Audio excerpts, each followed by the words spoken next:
gonna scoot into this curve at speed. Oh, it's Manny Koshman. Look at that. Cigar in hand. Hey crew, I've got the key to that 23 BMW M850i Grand Coupe X-Drive. It's a big name for a full-bodied car. We are gonna take it for a drive, but first, let's check out how it looks on the inside and outside. Up front for 23, the 8 Series Grand Coupe gets a reworked lower bumper and grille with standard illumination. There are LED projector headlights with BMW's laser light technology, LED DRLs and turn signals. This one is painted in frozen tanzanite blue metallic. It's a matte finish with metallic flake. It is spectacular. In profile, there are standard two-tone 20-inch wheels wrapped in Pirelli P0 tires, 245 section front, 275 section at the rear. Within those wheels are upgraded M Sport brakes with blue painted calipers. This is a functional fender vent right here. There's more black and chrome for the door mirror caps and chrome for the window trim. Stepping back to look at the profile, the gentle slope to the roofline and cab rearward proportions just give the Grand Coupe this sports car purpose. And at the rear, some of my favorite angles on this vehicle. The haunches are powerful. The integrated duckbill in the trunk is cool. The taillights are thin and intelligent looking. There's a dark gray painted diffuser and 2 chrome exhaust finishers around the 4 individual pipes. This is, to my eyes, the best looking of these 4-door coupes on the market. I want to know what you guys think. Is this better looking than the Audi S7? Let me know in the comments. Let's check out that interior.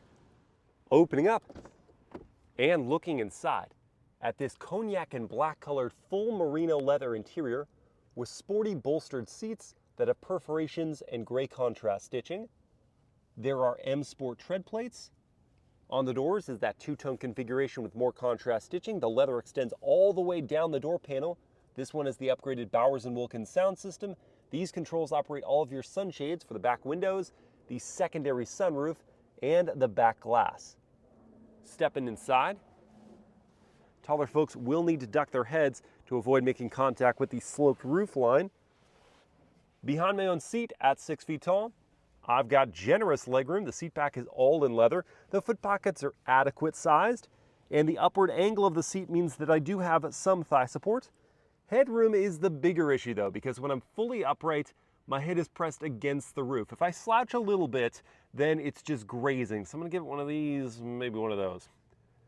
There are 2 air vents. You get 2 USB-C ports. You see some of the ambient lighting here, the gloss black trim, which will smudge and scratch and collect dust, and a 4-zone climate control system. The rear seats are not heated, unfortunately. There's an armrest that comes down with padding and contrast stitching, a little bit of storage inside, and then 2 deploying cup holders. I wish there was a little more headroom for sure, and rear seat heating. Otherwise, these are extravagant digs for the rear passengers. Well, let's check out the front. Door close noise. Solid. Even with the frameless windows, those sometimes can rattle in cars. You get smart keyless entry for not just the front doors, but also the back ones. These front seats are indeed heated. They've got additional bolstering, and you can adjust those side bolsters here along with your lumbar. There's cognac accenting around the floor mats, aluminum foot pedals, M850i aluminum tread plates, same materials on the front doors as the back. We add power adjusting and power folding door mirrors. Press this button down to pop open the power releasing trunk. And inside we find 16 cubic feet of space, good sized trunk, and you can expand that space by pulling on these 2 tabs to fold down those rear seats, 40, 20, 40. There are power close and lock buttons on the trunk lid, which seals up promptly. In the driver's seat, we find a digital instrument cluster. Above that, a head-up display. And over here, a 12.3-inch touchscreen infotainment system that's rapid responding with high resolution, wireless Apple CarPlay and Android Auto. Below the screen are HVAC settings. There's a physical volume knob with a knurled finish, the smudge happy gloss black. Pop open to find a wireless smartphone charging pad, USB-A port, DC outlet, and 2 cup holders. Optional glass gear selector here with the 8 illuminated behind it. Drive settings, knurled dial to control the infotainment system if you don't want to touch the screen. Under the leather padded armrest we find pretty decent storage for this size of vehicle. A USB-C port, DC outlet there. On the steering wheel, which is heated and leather wrapped with very thick padding. There's the M tricolor stitched on the inner rim and paddles on the back of the wheel. Visibility is decent. It gets compromised at the back there, especially at the C-pillar. There is standard blind spot monitoring and rear cross traffic though. This cabin is a stunner. The leather is sumptuous. The technology is great. It's stylish. I'm ready. Let's take the M850i for a drive.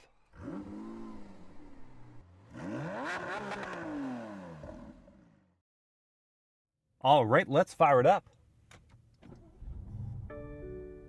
Ooh, sultry thump from that V8. And those classic BMW chimes take over. Drive mode. Let's begin in comfort. Then we'll click in and press forward on the gear selector to go into reverse. That brings up a high resolution backup camera system, and you've got lots of different angles to choose from. Here we can go into a 3D view and then use gestures, I think, there we go, to work our way around the exterior. And if this is not working as it should, then you can just touch the screen and go to a zone. Let's try the backup assist as well, which should take us out of this parking space in the same direction we went into it.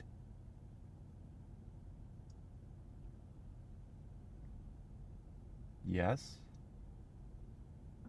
So far, so good. Boom. Works like a charm.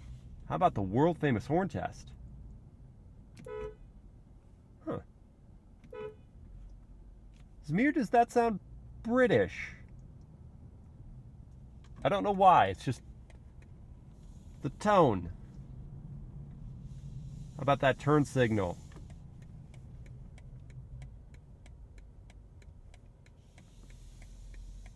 It's almost too loud for me.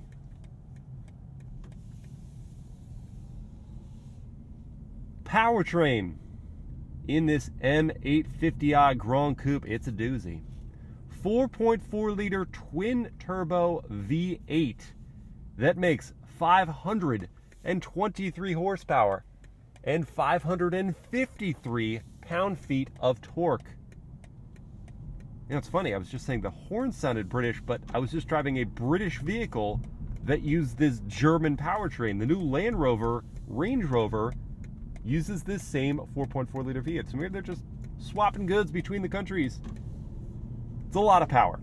It's routed through an 8-speed automatic gearbox and sent to all 4 tires in the M850i. You cannot get this vehicle in rear drive like you can the base 840i.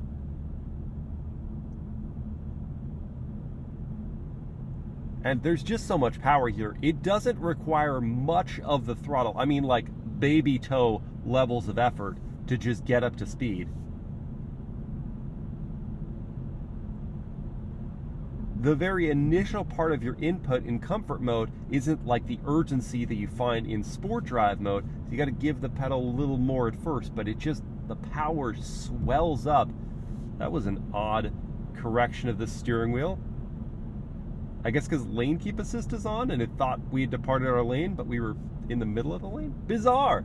Didn't love that.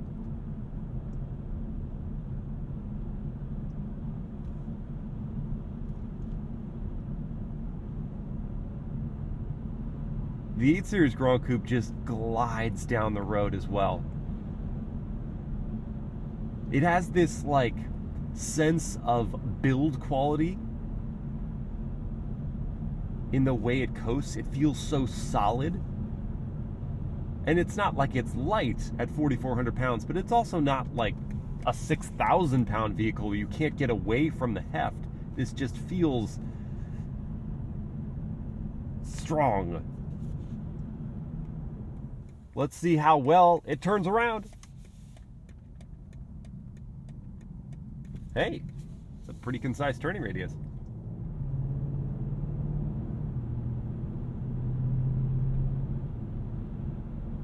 Even in comfort, you can kind of hear that V8 checking in with the deep growl as you accelerate. In addition to feeling solid, the M850i's ride quality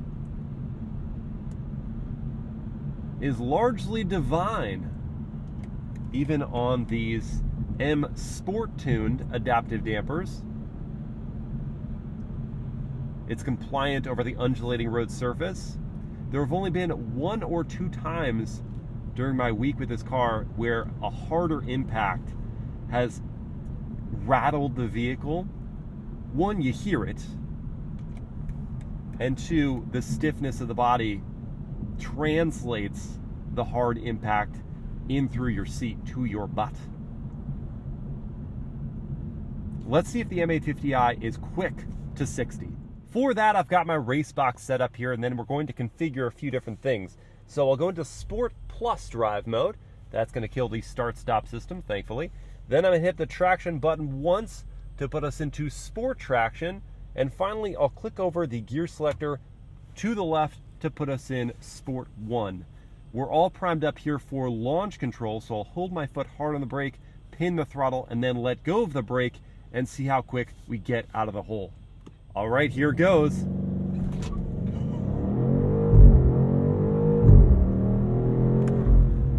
Good heavens.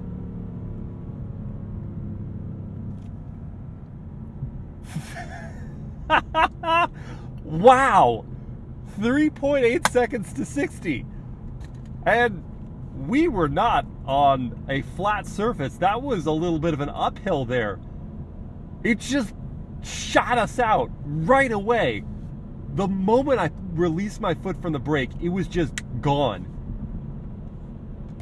1 upshift later, we hit 60. Wow. That was some ferocious acceleration there. And the sound wasn't bad either, right? Yes, yes, yes. I mean, I looked at the specs and I knew this thing would be quick, but I did not anticipate it being that quick. That's quicker than BMW's estimate by at least a couple tenths of a second. Some independent tests have seen even quicker than that. What a monster. And we're not done yet. I'm going to take over manual control by pulling on one of these paddles. Quick downshifts. Lets you run all the way to redline. And holy cow!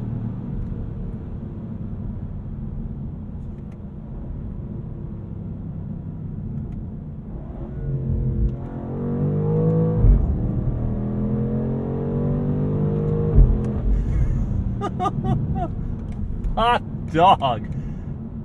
This is a fearsome thing. You like that overrun too?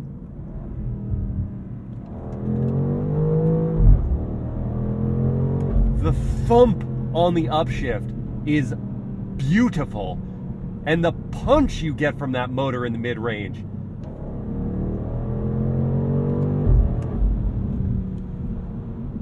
is unreal. This doesn't even relent. It just keeps tearing forward.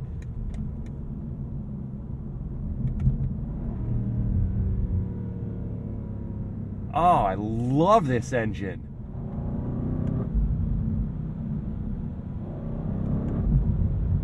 It's hard to stay away from. It's hard to not want to do this every chance you get.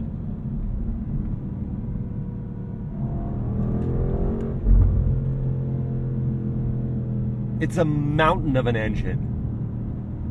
And I want to see if the M850i can handle itself as well. So I'm turning off traction and stability control. Look at that, a Dawn.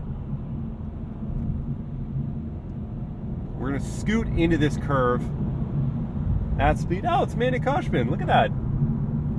Cigar in hand. Scoot into the curve at speed. Clamp on these brakes. Oh, which stop that speed. Take this corner post haste.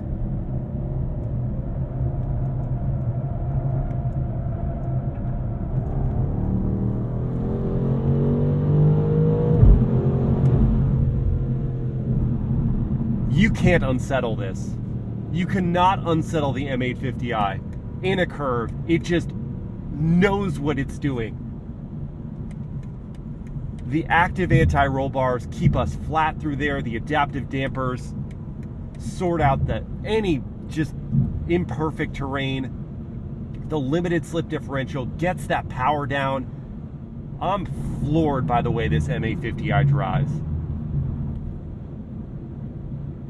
It earns the coupe in its name, and that's, I mean, it's not something I want to say because I don't, in concept, like the idea of taking the coupe segment, which is a two-door vehicle, and stretching it. But I mean, in BMW's case, you don't give up any of the performance.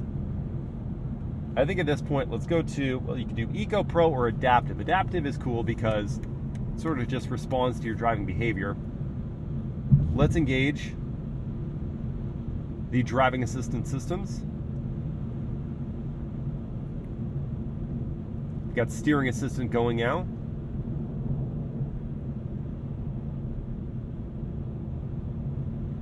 Doesn't really want you to take your hands off the wheel for long at all, but it does hold the curve of the road perfectly. We've also got lane change assist.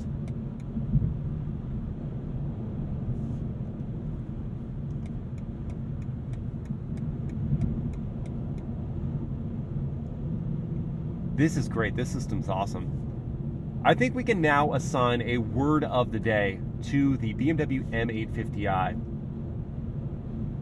And the word that comes to mind for me is just beguiling, which is not only fun to say, but it's appropriate because, as I said, I don't want to like a segment that's manufactured like this. Four-door coupe, all right, fine.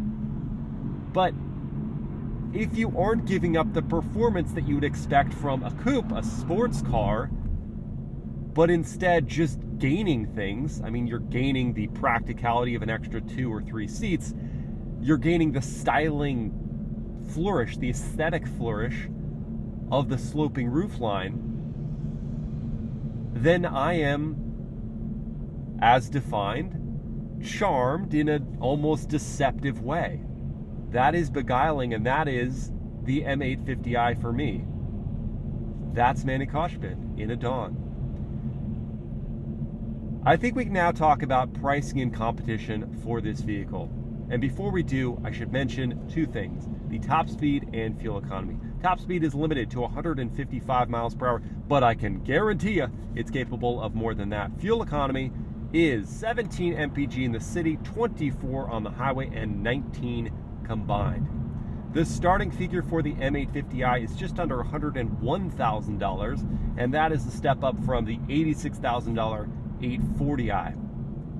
Competitors: you could look at vehicles like the Audi S7, and I say S7, not RS7, because the RS7 starts at like $120,000, whereas the S7 starts at a more comparable, just under $88,000. That vehicle makes 444 horsepower. It gets to 60 in 4.2 seconds. The top speed is also limited at 155, and the fuel economy is 22 combined. Then we've got the Mercedes-AMG GT53 is the one that competes most closely on price at $105,000. It makes 429 horsepower, gets to 60 in 4.2 seconds, and the fuel economy is 21 combined. The top speed for that one is 174 miles per hour. Interesting to note about those 2 vehicles, they use 6 cylinders.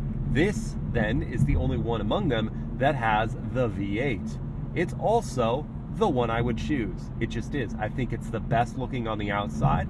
It feels the most like an occasion in terms of the luxury and details. The technology is awesome and user-friendly, and the driving dynamics are true BMW, meaning they hit their mission statement. It is the most dynamic and engaging vehicle to drive in the segment of vehicles I just mentioned, while not giving up an edge in any of the other things that these buyers should care about: the style, the luxury, the technology.